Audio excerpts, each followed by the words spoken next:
transition, pick and roll, one-on-one. So a lot of defensive focus. So good day. I thought it was a good day. Just on the defensive topic, I was looking at some stuff. You guys are giving up the highest percent of rim and three to opponents. What, I guess, needs to happen to kind of bring down opponent shot quality?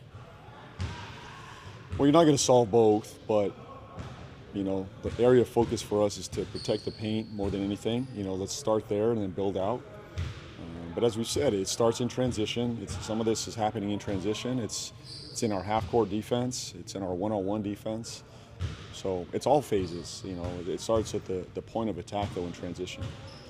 The rookies are getting put in a ton of actions. Just what has been your message to them, both in terms of, hey, keep your head up, like don't worry that if teams are going at you, but also just to help them get up to speed at playing NBA level defense? Step up. That's not going anywhere. No, they're going to continue to go right at you, whether you're a rookie or not.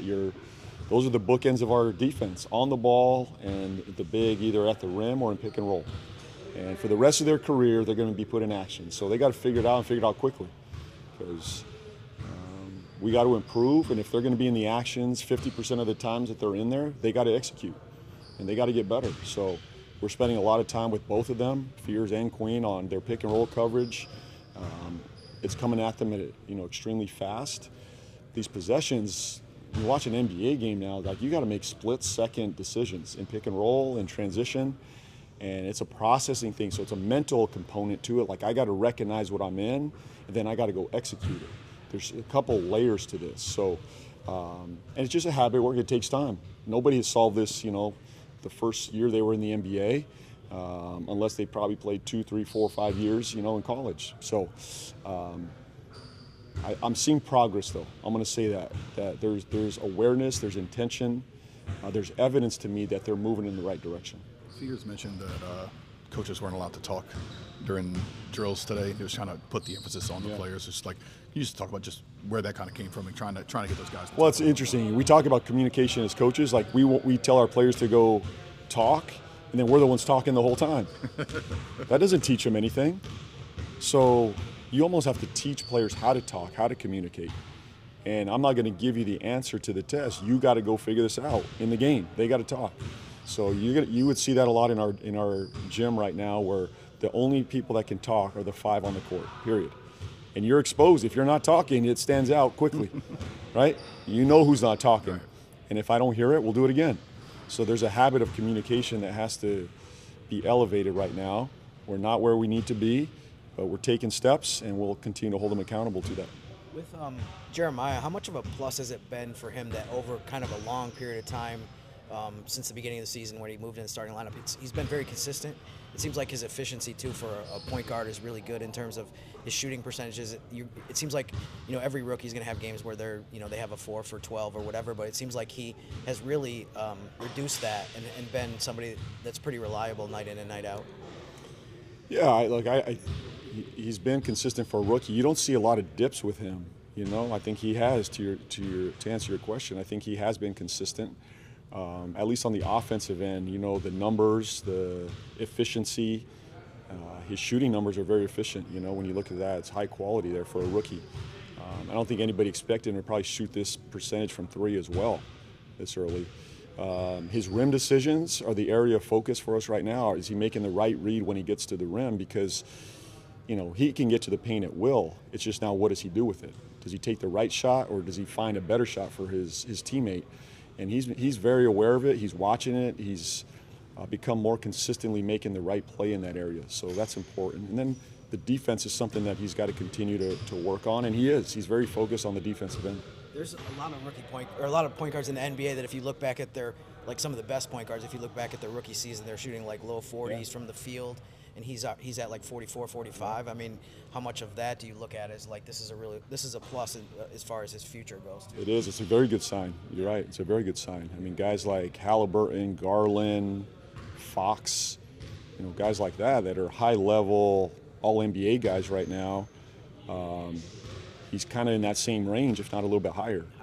I'm not sure I should tell him that, but he probably knows. But the point being that he's on the right path. he's moving in the right direction. He's doing some really good things for us. With adding her back in and then Jordan Poole, how much are you still looking at the rotations and tweaking who's playing with who and when? That's the toughest question right now. We got bodies back. I have a lot of different ways we can play and different lineups. It's a very good problem to have as a coach, but it's a complicated one too. Because there's a lot of guys that are deserving of minutes that are playing well. We got to find the right group. The thing for me is you got to bring the standard and you got to elevate your play right now, or else you got another guy sitting right there that I could go to quickly. So you got to do your job on both sides of the ball. Bring it every night. Obviously, the standard is your competitiveness, your spirit, your energy, your fight, the violence you bring to the game. But there's also an element of execution too. So I'm going to try to find the right balance for this. But we've got some tools back, and I'm excited to work with them. What was any update on Zion's status? Was he able to participate? He did. He went through practice today and did as much as he could, and I believe he'll be questionable tomorrow.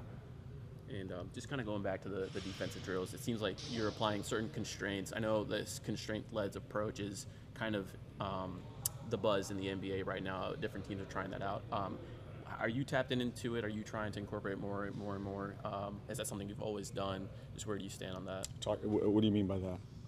It seems like more and more teams are applying coaching styles where they apply constraints to specific drills that, I guess, allow for specific outcomes rather than just trying to do something prescriptive or something that is just like rote memory. They're like, okay, like for example, what you said. Yeah, no, I think, I have done that. I think trying to put value on quality of shots, maybe how we score a drill, so we understand the value of what we're trying to get out of it.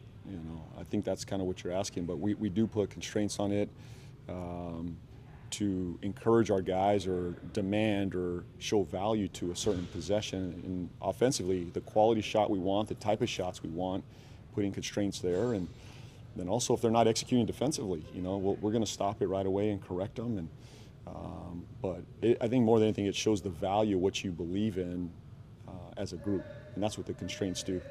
When you first got here that first season, Trey registered 35 dunks all season. He's at 43 already.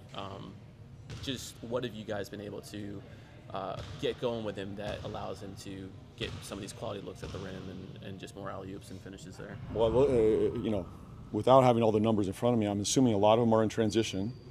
He's getting out in transition a lot more. This is probably the highest pace we've played in the 3 years, would be my guess. I don't have those, again, in front of me, but I'm assuming that our pace right now is as high as it's been. And he's a great runner. We know that. He's a heck of a runner, a transition guy, so getting a lot of those. Then in the half court, probably the queen effect too, a little bit, at the rim, the back cutting. So all that put together, he should be well over 100 this year. Right? That's the direction we're moving. So, look, we're getting to the rim a lot more. A lot of these are layups, dunks, lobs as well. But Murph's a unique talent. Like he's, with his athleticism in the full court, in transition, in the half court, very exciting player.